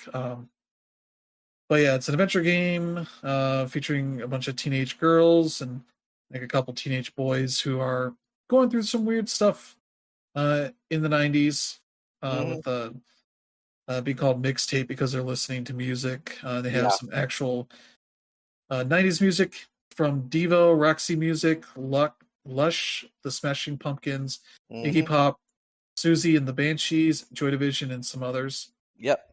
So that's a game you probably do not want to stream. Let's see. Oh yeah, this is from Beethoven and Dinosaur, the developer of The Artful Escape. So that makes a lot of sense there. But yeah, they're dealing with, I assume, a lot of teenage drama stuff. Yep. Dealing with their lives changing, and all that. So there you go. That looks neat. That is Game Pass as well. That's out sometime this year, but no date on that. Then we got a date for Microsoft Flight Simulator 2024. It'll be out November 19th. Yep. That's the one they're kind of doing more job type stuff to it, where you're working as like a rescue chopper guy or doing refueling planes and doing a bunch of other kind of plane or helicopter type job stuff. So that could be neat. Yeah, then we got an expansion for Elder Scrolls Online, The Gold Road, which is June 18th. We already knew that. Then we got a new Life is Strange game, Double Exposure. Coming from PS5, Xbox, and PC. It's out October 29th. It features Max Caulfield from the first game. which is surprising a little bit. They would go back to that, especially because the developers Deck Nine Games, who, as you might remember from earlier this year, had a big whole expose go out that they've been having a very toxic workplace for a while. Yeah. Especially working on the last Life is Strange game where mysterious people in the studio were putting Nazi references into the game Yeah. before other people found it and took it out. Mm-hmm. Hopefully they got all of them, but it's like, oh, you're kind of doing this important story of Max in, I think, college age, Mm-hmm. who has a friend that dies, and she ends up having her powers like resurface again, but Mm-hmm. allowing her to um, open up a parallel timeline where her friend Safi is still alive Mm-hmm. and in danger, but trying to find out a way of stopping the killer in both versions of reality Mm-hmm. and all that kind of stuff. But it's like, yeah, this is real unfortunate to have this developer who seemingly still has those shitty people working there because they claimed they did investigations and couldn't figure out who was it that put the Nazi stuff in the last game, Mm-hmm. or tried to. And it's like, oh, they're going to do this important story with Max Caulfield returning and all this, and it's like, yeah, this just makes it icky. Mm-hmm. It makes me like, well, I hope this shows up on a subscription service so I can play it without having to pay them directly. Mm-hmm. They're also doing a weird thing. The Ultimate Edition, you get early access Mm-hmm. to chapters 1 and 2, but it's 2 weeks early on Mm-hmm. October 15th. So you get to play 2 chapters 2 weeks ahead of launch and then Mm-hmm. not play the rest of the game. You get to spoil stuff for people, I guess. Mm-hmm. Yeah.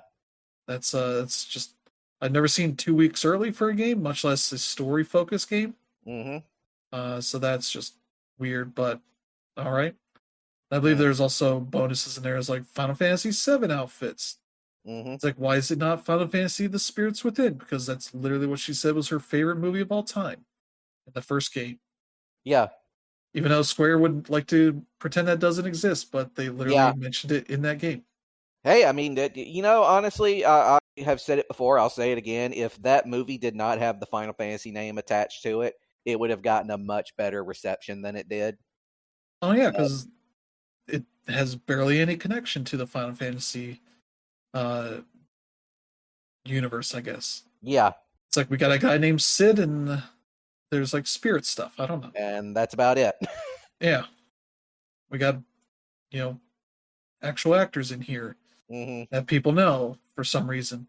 Mm-hmm. And it's going to run Square Enix Square out of business. Mm-hmm. That they have to get acquired by Enix Mm-hmm. and set up this whole weird timeline. Yeah. So yeah, there you go. There's that game and all the weirdness around it. We got more of a look at Indiana Jones and the Great Circle as they deal with more Nazis. Mm-hmm. And that still doesn't have a date. It's 2024. Yep. That doesn't seem great. Yep. We had that Xbox developer showcase from earlier this year. Mm-hmm. And I think, let me try and see if I can find it. Yeah, here. Developer Direct 2024. Avowed. That got a date. Mm-hmm. Hellblade 2 came out. Visions of Mana came out. Yeah. I think it did. Yeah. Ara History Untold. Still, that didn't show up at this showcase at all. So that doesn't have a date. And then Indiana Jones, the big one, also doesn't have a date. So it's like, what's going on here? Maybe that shouldn't have been shown off there or here. I don't know. Yeah, they showed off Mecha Break, which was at one of the other showcases. I forget if I mentioned that or not, but at this point, but that's like a free-to-play multiplayer game with mechs that can transform into ships. Yep. To fly around and all that. That's out next year. Then we got I don't know if this is a Chinese developer. I think it is. This game's called Wu Chang Fallen Feathers and looks like it's a Souls-like action RPG set in the lane of Shu during the dark and tumultuous late Ming Dynasty. Yep. With warring factions and all that stuff as you expect. Mm-hmm.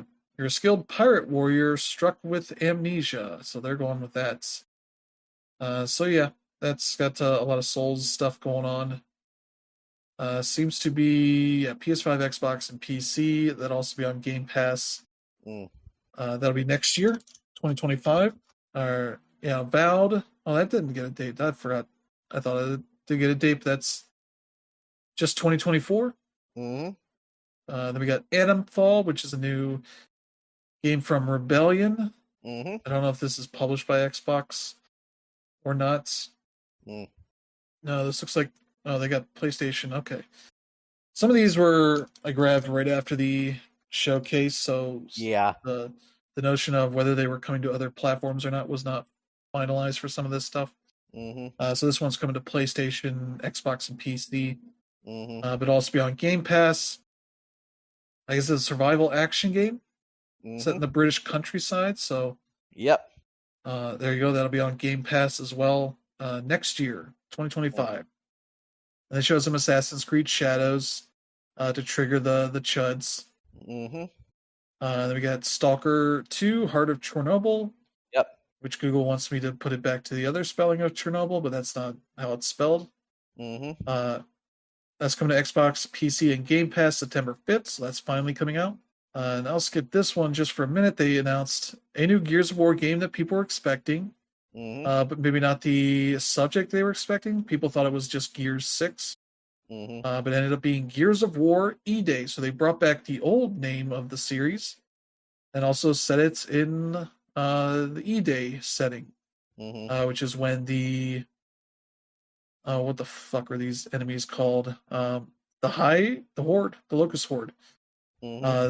They emerge on not Earth. This is Sarah, I think it is what their planet's called. This is when they emerged out of the ground and started this eternal war. Yeah. Basically, if I'm remembering the Gears of War lore correctly, and it has been quite a few years, basically before E-Day, before the Locusts come up, the people, both the Union of Independent Republics and the Coalition of Ordered Governments, that's the COG, basically had been in this thing called the Pendulum Wars for like a few decades, and then finally, just like a week before E-Day happens, they had finally signed a peace treaty, meaning the war had finally was over, and then this happens. Yeah. So yeah. So yeah, it seems like they're trying to get the Gears server back on track to what it used to be. So I think 4 and 5 kind of did fine, but not to the way that Gears 1 through 3 were kind of treated by the general gaming audience, and I'm guessing they're trying to curry some of that by having a game set on E-Day. So you get to see a younger Marcus Phoenix, fighting some Locust, which I was like, wait, is this Marcus or is this JD? But then he puts on the do-rag and like, okay, this is Marcus. This is E-Day. So, and yeah, you get a young Dom before all of his shit happens. So yeah, that looks interesting. That has no date on it, I don't think. Yeah, no dates. Xbox and PC and Game Pass and all that. So yeah, that kind of seems like that series has come to the point where they need to get people back into it. Yeah. So they're taking this as like, we need to fill in the lore, like kind of shit that a lot of movie studios are doing with their IPs, and that don't necessarily need to happen, but they're doing that here. So they're still saying like, we're still going to get back to what Gears 6 is going to be, but they're doing this instead for now. And this has been quite a while since the last game, like 6 years, I think, at this point. And of course, they throw in Mad World into this trailer because, of course, that's been 20 years since they did that before, almost 20 years. So yeah, it's a Gears game, it seems like. So there you go. And then the other big announcement they did right before the Gears thing was that they announced 3 new Xbox consoles. There is the Xbox Series S, 1 terabyte in robot white, somehow different than the regular whites Mm-hmm. that the Series S's are in. But yeah, that's 1 terabyte for $349.99. I forget if that's uh different price than the other 1 terabytes, but I assume it's probably the same price. Mm. Um, then they announced the Xbox Series X 1 terabyte digital edition. Mm-hmm. No drive on it, the same form factor instead of like the leaks we saw that look like a smokestack kind of thing. Okay, yeah, the other 1 terabyte Xbox Series S is black, all black, Yeah. but also 349. So they're just putting it back in white because that's why not. That's a Mm-hmm. limited edition, but they're doing this the 1 terabyte digital edition. That's 449, so Mm-hmm. 450 for that. So kind of matching the PS5 digital edition price Mm. there. And you get a white controller and all that. So that's the thing. And then they have announced a 2 terabyte Galaxy Black Special Edition for the Mm. Series X. That is $599.99. Mm. First time we've had a console hit the $599 price tag in quite a while, Yeah. since maybe the PS3.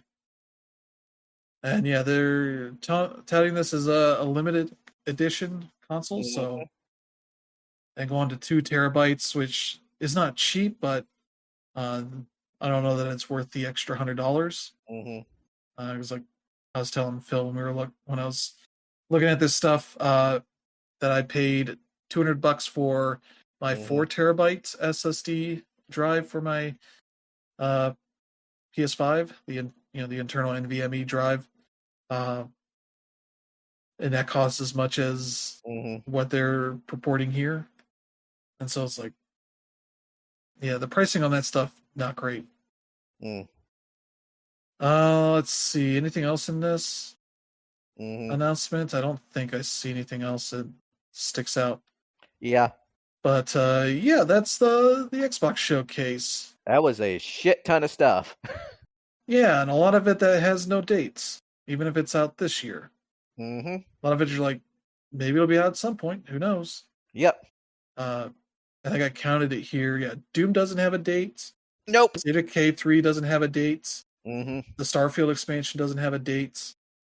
South of Midnight doesn't have a date. Let's see. Perfect Dark doesn't have a date. That's 5. Fable. Let's see. Indiana Jones doesn't have a date. Avowed doesn't have a date. Adamfall doesn't have a date. Mm-hmm. And yeah, Gears doesn't have a date. So that's 10 Xbox games here. Though Adamfall isn't published by Xbox. Okay, so that's 9. 9 Xbox published announcements here that do not have dates, and it's like, yeah, that kind of sours the appeal of these games when you're like, I don't know when these are going to happen. It's still Yeah. kind of kicking the can down the road on this stuff. Yeah. Uh, so yeah, it's like, I am looking forward to Indiana Jones, but that might not be out this year then. Like, if they don't have a date to announce now, and it's not like they nailed down November for Microsoft Flight Simulator. That's still a ways off, but they still nailed that down. But some of this 2024 stuff just seems like maybe shouldn't have been here if it's not ready for a date, something like that. But I'm guessing they're probably trying to avoid announcing delays, but essentially still not announcing dates is a delay there. So it kind of takes a little bit of the appeal of some of this stuff off. But yeah, let's do a little bit of what stuff stood out for you, Brandon. Oh, there were quite a few things that I was looking at. We talked about a few of them already. Dragon Age, that one. I'm honestly not really sure about it. That game has basically been through development hell, and let's be honest, BioWare does not really have a very good reputation right now. Yeah. And the way that they shot that trailer, I'm honestly just I want it to be good. I want to be able to go back to that universe again and have fun. It's almost like they're framing it like the D&D movie. Yeah, they're trying to. They're trying to do that, like, the Legend of Vox Machina, type of Yeah. thing. And I mean, it's not that the Dragon Age games can't be funny. They definitely have some genuinely funny moments. And I mean, like, funny, fall out of your chair, haha, funny. Yeah. But they're also, at their hearts, very serious stories with, like, really funny parts in it. Yeah. I don't know. I want this game to be good, but after a couple of duds from BioWare, I'm honestly just not sure. Yeah. I know that it's going to be like Game Informer's like major focus in their next issue. Yeah. Um, so we'll see. They also did one of those for Anthem, and then Jason Schreier came out and showed, oh yeah, that was mostly bullshit. Yeah. So I don't know. We'll have to see. Anything else? Let's see. Obviously, Black Myth Wukong is a big one. Let's see. I am like wanting to sort of get into New World, especially if it's got a solo campaign. That would be nice. Yeah. Let me look through here a little bit more. We got so much content over the Yeah. last couple days. This is only like half of the showcases. Yeah, this is only like half of them. We still got other shit to go through. Let's see. Star Wars Outlaws. I'm still kind of excited for that. Just because this is like the type of Star Wars stuff I want. The gritty kind of grounded type stuff. That's sort of separated from the over the top Jedi type stuff. Let's see. Kingdom Come Deliverance 2 is also something I'm interested in. I played the original Kingdom Come Deliverance. I actually reviewed it for SmashPad, and I loved it. It was a lot of fun. It had issues. It was very, because it's an Eastern European RPG, which means that it's a little, scuzzy. But it was good. I really liked it. Let's see. I mentioned New World Eternum. Valorant, I'm interested in giving a shot, being able to actually play it on console. That would be interesting. Let's see. Tenjutsu looked interesting. I'd like to see how that one comes about. We talked about Doom: The Dark Ages. I definitely want to play that. The Shattered Space DLC for Starfield. I liked Starfield okay, but compared to a lot of the other stuff that was coming out around that time period, it was just very blah compared to everything else. Did you beat it? No, I didn't. That's probably a good idea for the DLC of like, yeah, maybe you should beat it first and see if you actually want to commit to more. Yeah, that's sort of my conundrum, isn't it? Let's see. Flintlock, definitely want to play. That looks amazing. Let's see. The Fable game, I'm not sure. Honestly, the graphical direction isn't exactly doing it for me, but then again, the original games weren't exactly like they were a lot more cartoony, and this sort of like weird sort of uncanny valley thing they're going for is a little odd. They still haven't shown like that much gameplay. You're like, how's this game work? Yeah.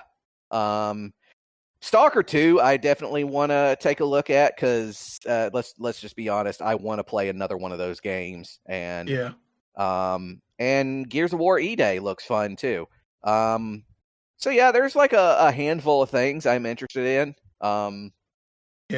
But there's also just a lot of weirdness as well. And there does seem to be this thing of like all like the AAA part of the industry is frantically trying to throw just everything at the wall to see what sticks.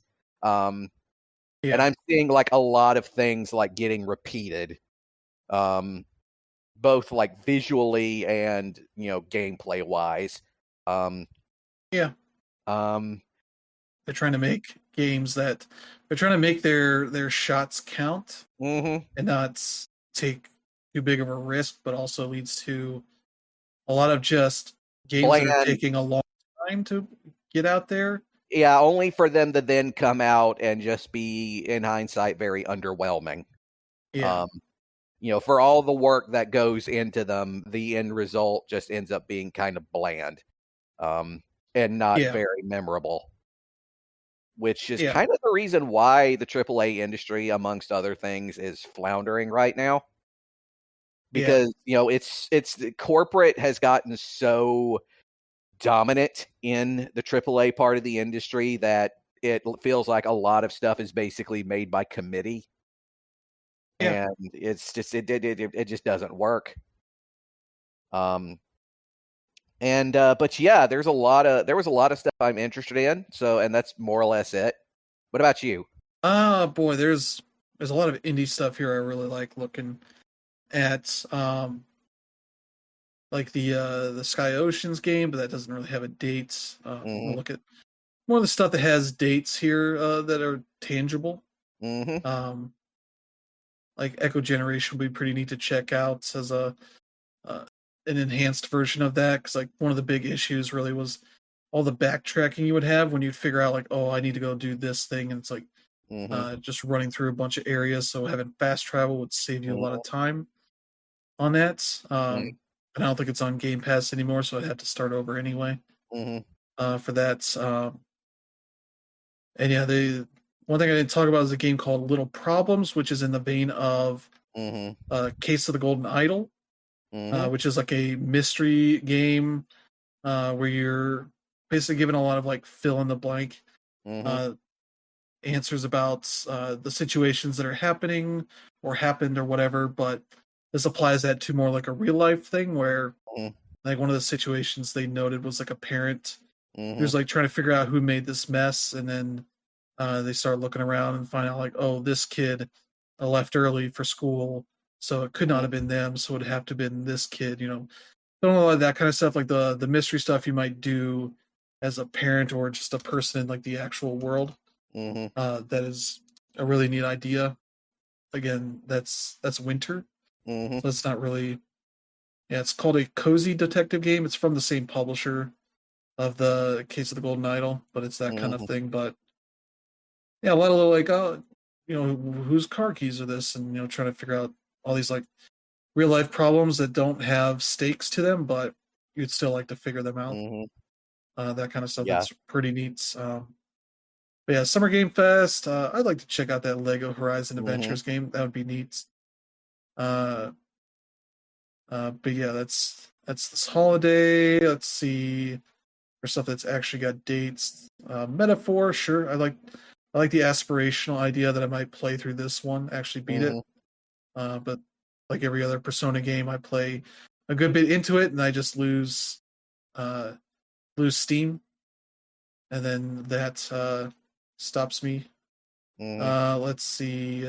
Oh boy, yeah. There's many more from Power Rangers, but that doesn't have a date, so I don't really care about that yet. What else has dates here? I know Trail looks interesting. It's kind of got a little bit of the Pinocchio Souls like to Mm-hmm. it, but set in more Italian uh, fairy tale stuff. So the first Descendant, I'm actually excited for. I played the beta version of that. That's a pretty neat shooter RPG kind of game, Destiny like, as I said. That's got some really cool stuff to it. Yeah, dates here. Skate, I would like to check out that console playtest, but that doesn't have anything to it. Yeah, Valorant, I would maybe check out at least for a little bit, but probably find out I'm not good enough at that, so I'd stop pretty quickly. Same. Where it's like, I like the idea of this, but also the other part of the idea of people being super get good about it. Mm-hmm. That would just stop me. UFO 50, I'm really excited about that. Derek Hughes been working on that for a long time. I'm excited about that. Arranger, I played the demo for that, so that also is one that's up my alley. That's July 25th. Mm-hmm. What else here? Let's see, Devolver. What else is here? I'd really like to check out that Angerfoot. That seems very silly, kind of action game. Mm-hmm. The Xbox stuff. Let's see. Yeah, a lot of the problem is no dates for stuff, or not definitive dates. That kind of curtails a lot of my interest. Like, I'd like to check out like Winter Burrow, but that's early next year, and that could be whenever. Um, Same with Mixtape. That's sometime later this year. I'd like to see that game, but yeah, could be later this year, could be next year. Who knows? Yeah, South of Midnight again. That's next year. That's no real dates. Yeah, Microsoft Flight Simulator. I'm gonna actually check that out. See if the install process on PC is any better. Because Mm-hmm. the last game literally had like a launcher show up to watch it install, and it just took forever because it was such a huge game and I think it was had issues with connection stuff because so many people trying to install it. So Mm-hmm. it kind of had like one of those kind of issues, or maybe this time around would be better. But yeah, a lot of stuff is like it'll be on Game Pass, so sure I'll download Indiana Jones, check it out, and I'll download it Avowed to check it out. But I'm not like excited about that stuff. Mm-hmm. Like Assassin's Creed Shadows, I'm actually kind of excited about that. But we'll see more of that at the Ubisoft showcase and see more of how that works. But I assume it's going to be pretty similar to the last three, just with more uh, ninja samurai focused gameplay. Mm-hmm. So that kind of thing. So yeah, that's kind of where a lot of the stuff I'm interested in. It's a lot of like, oh, they're making a cool new thing, but that's going to be out who knows when. Uh, I could probably be a lot of cool stuff from the indie stuff from Saturday. Mm-hmm. I downloaded the whole stream so I could go through it and see what all was announced. But should be cool stuff there. But yeah, we'll get to that stuff next week, as well as the Ubisoft Forward and hopefully not much else in the way of news over the next week. So we'll see how that stuff goes. But Yeah. yeah, that's been a busy week. Mm-hmm. But yeah, we'll be looking at that showcase tomorrow. Yeah, there's some of the stuff at the PC gaming showcase, but again, that's just a lot of stuff. There's a lot of games here, surprisingly, that showed Mm-hmm. up in multiple showcases. Where you got like one trailer in this one, and then dates in a later one. Where you're like, why couldn't you just have one for both? Because different showcases are gonna have different people checking in, so it's always nice to have stuff like that. But yeah, that's gonna do it for the show this week. Thank you, Brandon, for joining. Always. We'll be back next week with a new slate of news and some more stuff from these showcases. Mm-hmm. And yeah, if you enjoy the show, if you let friends and family know, they should check it out. And Select Strangers that also found some cool stuff they're excited Oh yeah. for the rest of this year and maybe into next year. That doesn't seem like it's an infinite amount of time away. Yeah. Because Yeah. that's the hard part with like 2025 is like that's so far away. Mm-hmm. Technically, it's not. It's 7 months, but 2025 is a fake year at this point. Mm-hmm. Yeah, we'll see you all next time. Hope you have a good one, and yeah, we'll see you all next time.